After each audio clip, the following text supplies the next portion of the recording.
Hey, true believers. Chris Mack coming at you with Black Lagoon Volume 11. We are continuing the Wild Red Wild Card. This will be the second installment of it. I first want to apologize for no videos last week, but I felt like doo-doo. So I just took the whole week to relax and get better so that I can return this week with awesome books. So with that said, let's jump back into the world of Black Lagoon. Now, we remember that Rock's essentially helping this hacker girl. She has, I believe, the Chinese government after her because, well, they deemed her not important and kind of framing her for everything that's going on. So she has all these different hitmen after her. And so we return to the Black Flag. And I always like the quiet moments when the Lagoon Company is here and they're just kind of shooting the crap with Bao, which I believe is his name. And right now, Revy is in the slammer for getting into some crap with one of the shooters that's after Fang, and that's the girl's name. And what I always like is even though a majority of the people in this world, as Rock originally called this Roanapur, and the yellow flag, the bar at the end of the world, kind of referring to old school westerns. And so here, everybody has been corrupted and tainted. Rock is no different. He's kind of embraced this, but what I like is how he's always calm and calculating. Like, he'll never brandish a gun, and he always likes to think with his mind. So, for example, he's trying to get information from Bao about these people. He's like, you hear anything about the Italians lately? And then again, one thing I've always liked about mangas that I've read is the pacing. He takes his shot, because remember, you got to read from this way to this way. And he throws down his drink. And Bao's like, that's pretty straightforward for you. Throws him some money. Was that not enough? Don't mistake me for some small-time crook. It's not about the money. You should know that.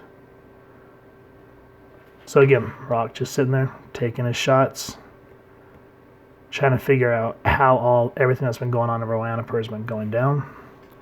It's like, I hear the Italians are getting nervous. They're all so on edge, even the air stinks like metal, like an electric fence. I don't know what you're getting yourself into, but nothing good's gonna come of it. I bet I know who they have beef with. The Albanians, right? Am I wrong? Why even ask that? How much do you know? And I like how Bao finally just says, you always use my own words against me, asshole. Because he says, what I don't know is why they have beef with each other. You said it yourself, Bao. And that's why Rock is such an interesting character in this setup. Because if it was Revy, she would just be getting in Bao's face. The only other person that's essentially cool, calm, and collected like this would be Dutch. Dutch is the captain of the Lagoon ship and the leader of the company. But Dutch does have his moments of going half-cocked, and also the fact that he doesn't have Rock's background in the business world. And so that's essentially why they took Rock on, because he's calm, calculating, and really knows how to get to the heart of what he wants. And majority of the things that he does pay off, because he doesn't go half-cocked like Revy does, who always ends up starting shit, hence why she's in the slammer. Rock's able to be kind of, I don't know if you want to say debonair or cavalier, and just kind of work people the way he wants to. And that's, again, where I say that he's let this world taint him, is because even though in the beginning he wanted to save people, now he's become more hardened in that regard. And, people die, and it all goes back to, I think the turning point for him is, if you guys have been reading this or watching the show God, I don't remember what volume it was, but there was a Chinese girl whose father was part of the mob. The father was killed, and she kind of sees what the life was. She embraces it, and ends up dying at the hands of oh God, I cannot remember her name. The leader of Hotel Moscow. If you guys can remember her name, let me know down in the comments. It eludes me at the moment. I bet you 10-1 by the time I'm done with this review, her name's going to come back and I'm going to feel like a jackass. But anyway, as Rock is fishing, here comes Ada. And what makes me laugh about Ada is she is definitely not what she seems. She goes, careful, or they'll pull the rug out from under your feet. Don't forget to smile when you're in a tight spot.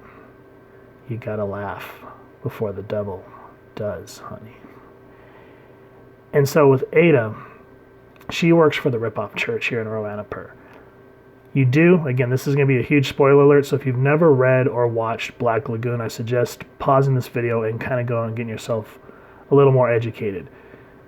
Ada, we find out, is she's actually working for the CIA for the United States, and they've set her up in the ripoff church.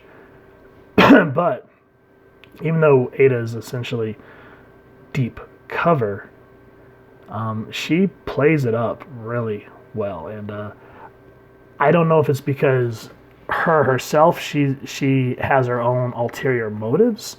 That's one thing that we're really not getting to see. I mean, her character has been shrouded in mystery. You know, when she's doing business, she's very hard and can come off very bitchy. But then when she's just sort of on her own, she gets really flirty with Rock, always calls him lover boy.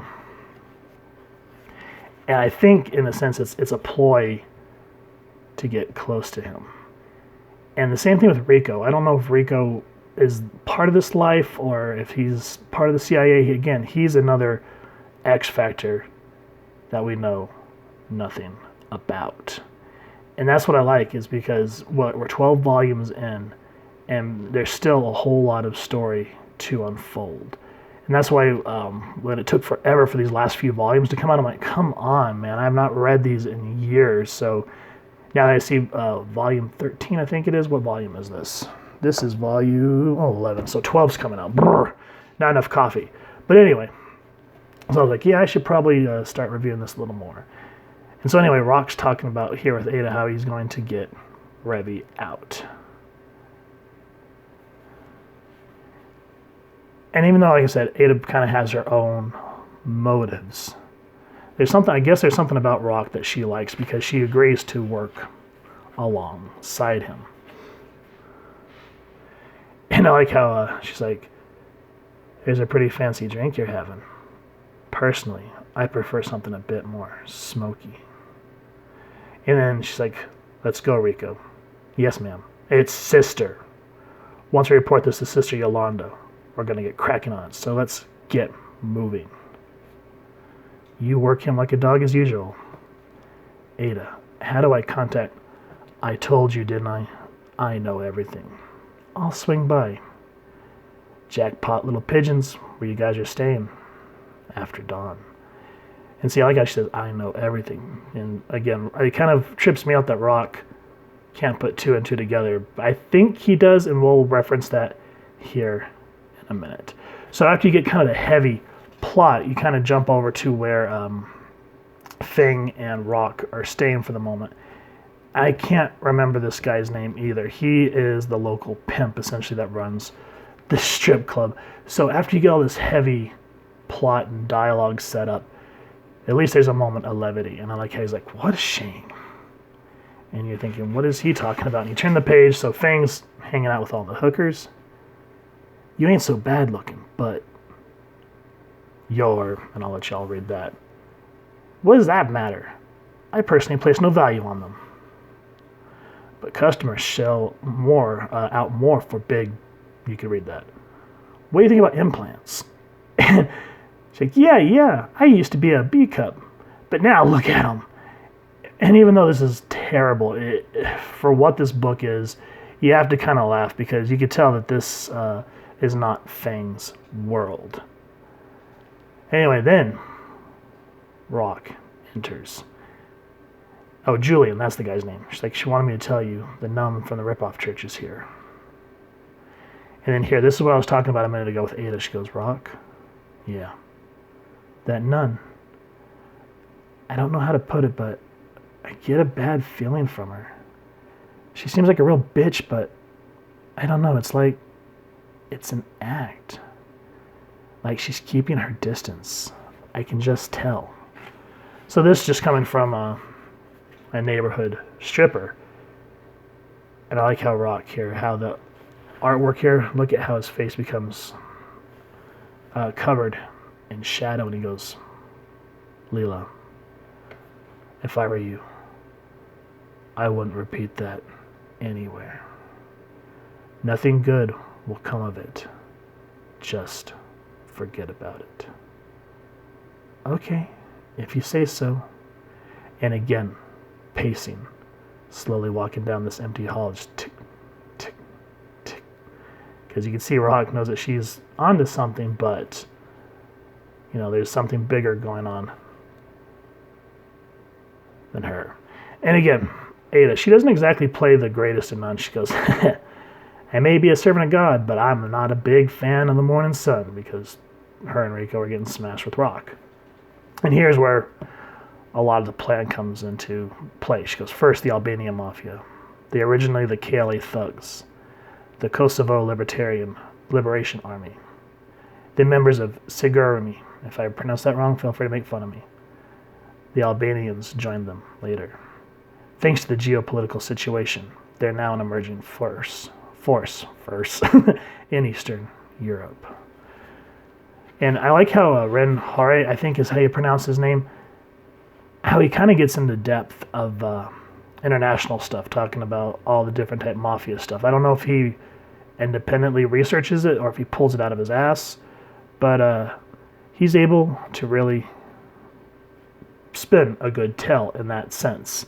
And it makes you think. And so here we kind of, again, she goes, 4 hitmen working for Bryn, the Black Death, a.k.a. the Quartet. Racially, they're a mixed bunch, but they're all brothers. They just recently rolled in the town. They're illegals that take on wet work. And I don't remember what volume it was, but it was after Rock started working for the Lagoon Company. And Revy tells him, it breaks down to her saying that the outsiders are always the ones that start shit. And as you can see, these guys just rolled in the town, and so the power dynamics of Roanapur have once again shifted. And it's causing problems. But I like that they take a moment to flesh out the players here. So we got Ada, we got these guys. I'm not even going to try to go into their names. And again, a lot of times people are thinking, God, that's a lot of dialogue. But the thing is it's good information, and it leads somewhere. It's just not random talking. And then again, manga too relies a lot on dialogue. That's just the way of it is. And if you have a good writer, such as the one here, it keeps you, it keeps you engaged. That's the word I'm looking for. So this part of the book, it breaks into how Fang can get the money that's been locked up. I believe it's from the Chinese government. I can't remember exactly where. Hold on. Let's start here. It says he's mainly been dealing with scrap metal containing gold from Albania recently, but all transactions suddenly ceased. He got mixed up in some kind of trouble. That's where the washing machine broke down. You know, laundering money. So they're calling it the washing machine. Correct. The name's Zamed Diab. Dihayib. Help me with that, guys. His luck ran out when he went on a cruise to celebrate the deal he was about to close on. And so they're wondering where the laundered money is. And then just the dynamic poses, too, to kind of keep you engaged. So at least it's just not heads talking or flat panels. I like that, even though this is just them planning a heist to get this laundered money. Again, the paneling at least keeps you engaged, the pacing.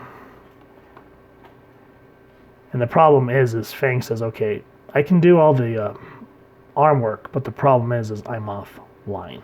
So let me kind of build this up. She kind of made me laugh because she goes, wait a second. Sure, if I could use it, I could slip into the banks like a ghost and sneak the funds out. But that machine's offline. And it's just like dun, dun, dun, dun, dun, dun, dun, dun, dun, dun. The way she's looking, the way Rock gets those big over-exaggerated manga eyes, just kind of like, ooh, that's such a big thing. So what they decide, we'll kind of skip through the rest of this, is in order to get online, they're going to ask if they can go to the police office. Now, the police station here is not your typical one where to protect and serve. It's more like to feed their own self-interest and to put on a farce so that they don't get too closely investigated by higher-ups.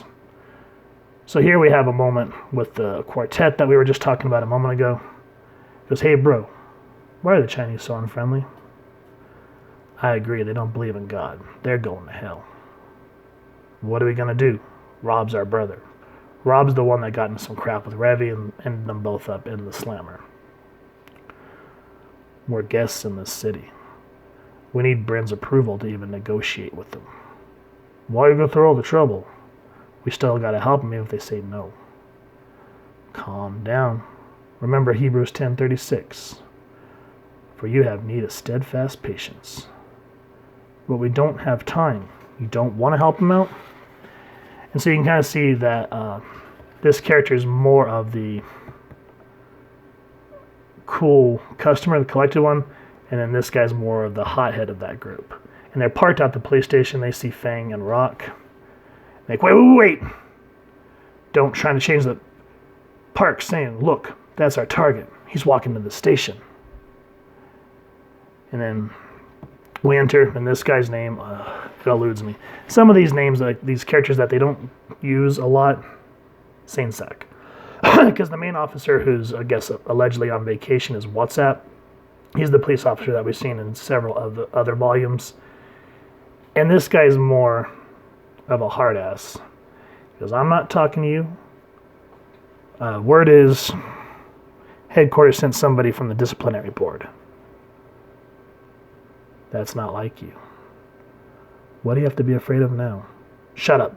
If anything happens while WhatsApp's away, it's all on me. You want this to go to WhatsApp? I don't care who I talk to as long as I get what I want. Coming on strong, you smuggler twerp. You better box yourself. I can get rid of a small-time crook like you anytime I want. And then, I like how Fang's the one that just goes, officer, it's simple. Do you want the money or not? Because everyone's very much aware. And while this is happening, you can kind of see the powder keg happening where the one brother is just impatient, starts setting up all these giant overkill guns. Hey, Park Seung, listen, I need you to calm down. I'm going to take care of him and get Rob out. It's what you would call God's will, bro. I'll finish the job, then we'll take the money from those Chinese bastards. Park Seung. That's a police station. And then the three of us, we'll go down to the whorehouse and just get it on. I'll say it again. That's a police station.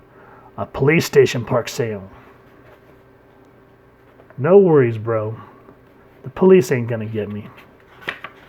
And so, while that's happening, Fang's able to hack into what she needs to find the laundered money, kind of figure out what's going on with it. We're going to skip some more pages. And with that, this kind of reminded me of the Terminator where the guy just busts in, eyes shadowed, and he's ready to start some shit. The girl and Rob. Let him out. This is a police station. What are you going to do with that? This. and just ultra violence ensues. And that's what I like about mangas, is even though the buildup feels like it can just stretch and stretch and stretch, but it pays off. So it doesn't feel like you just bought a $12 book of just sitting and talking. It builds up to something, and it's always ultra violence when it comes to manga and anime, and that's what I like about it. So Sain-Sak, or whatever his name is here, is like, that asshole, he brought this on us, referring to Rock. Rock, he's not our friend. That guy's demanding we hand her over. She better not be. And so Rock's able to, again, be a cool customer. He goes, Sain-Sak, listen to me. Do I really need to remind you? You have one hell of a gunslinger in your lockup. So again, why this temporary police boss, commander, whatever you want to call him, is freaking out. Rock's like, hey, I have a solution that's going to keep everybody calm, not bring any, any heat to Rowanapur. You just got to let her out because you have one hell of a gunslinger in your lockup. Whew, so that's where we're going to stop with Black Lagoon Volume 11. I thoroughly enjoy every volume that I pick up. I eat them up like if they were just candy. Great storytelling, great pacing, and again, manga, there's a lot of talking, but 98% of the time, it builds up to something. There are some, exceptions. For example, I remember when I was watching Bleach, it did not need to be, 10, 11, 12 episodes of sword fighting and arguing. That was a little frustrating. But that's a whole another can of worms I don't want to open. Black Lagoon, Ren Hori, I think is how I pronounce his name. That's at least how I've always pronounced it. He at least knows how to keep it tight and entertaining and interesting. And that's why each volume, even though it takes forever and it just kills you, it's worth it when it comes out. So with that said, folks, if you've enjoyed what you've seen thus far in this manga, I highly suggest, please, first and foremost, support your local comic shop. Go over to the manga section and grab all 11 volumes if you've never read these before. It is worth your time. If you've enjoyed this review, we really would appreciate it if you take a moment to hit like, share, and subscribe. Helps the club channel more than you could possibly know. And if you won't mind hitting that fancy little Lagoon bell next to subscribe, that way as we continue to upload content, you guys get notified. Come to the channel, and we love talking with y'all and hearing your feedback down in the comments below or our social media pages, which I'll make sure to leave the links down in the description. So with all that said, thank you so much for stopping by. Hope you all continue to have an absolutely amazing day reading, and happy hunting, true believers.